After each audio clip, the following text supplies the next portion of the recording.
I'm going to start off and talk about the city plan process, which was conducted through the 1990s and the early 2000s, led by our former co-director of planning, Ann McAfee. Ann McAfee noted that over the period of the city plan process, the city interacted with 100,000 Vancouver residents prior to the creation of the internet. 100,000 Vancouverites interacted with the creation of the city plan process. We now have, and so how do you respond to the criticism in light of that, that this plan that has been developed over the period that has been largely during the pandemic has failed to do the amount of necessary public consultation to get broad buy-in from the public? And you say, I heard the term intense engagement. How do you reconcile intense engagement of, I think we call them touch points, with the kind of public consultation legacy that this city has going back a couple of decades? Thank you, Councilor Hardwick, for your question. And as Andrew went through, we had great participation in this plan. We mailed over 318,000 postcards. We had 37 newsletters. We had up to 2,200 subscribers to those newsletters.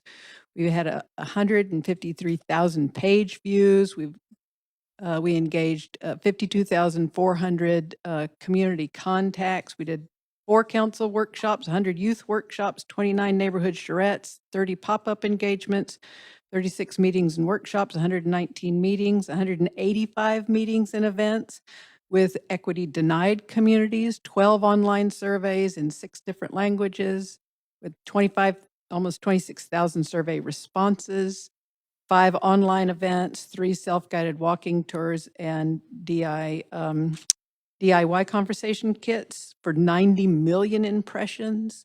So I'm very proud of the equitable engagement that we've performed, and I do think it's sufficient for this plan.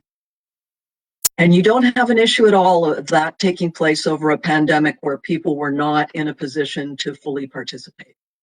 I do believe there was full participation. It's unfortunate that we found ourselves in a pandemic period, but I think given the constraints of the pandemic, we did a really remarkable job.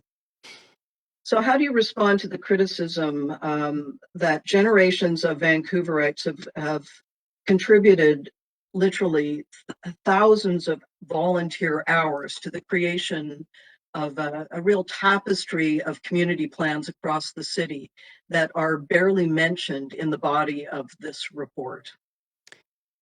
I don't want to undersell the significance of those plans. They were created with considerable time and effort from Vancouver residents and businesses and stakeholders, and they did set the foundation for Vancouver's world-renowned livability. But it's important to note that the planning approach of the past is simply not sufficient to meet the challenges that confront Vancouver today. Vancouver is threatened by a housing affordability crisis. Vancouver and the world struggle with the destructive impacts of climate change today. This council and the next council will be called on to address these issues now. And absent a coherent framework for the long-term land use planning, we will not meet these challenges. So we've heard from many former directors of planning and planners, urban designers across the city. And are you saying then that the planning process of the past is no longer relevant to our current planning? Is that what you said? And is that what you would say to Ray Spaxman, Larry Beasley, Ann McAfee, Scott Hine, et cetera, Ralph Siegel, and so on? I would say that that past practice has not adequately addressed the housing affordability crisis nor the climate crisis. Yes.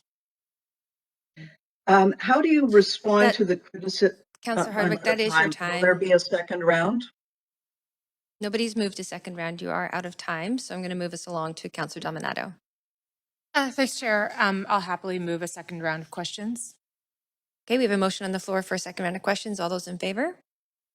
Aye. Any opposed? Okay, we do have a second round. Thank you. Thank you, Chair.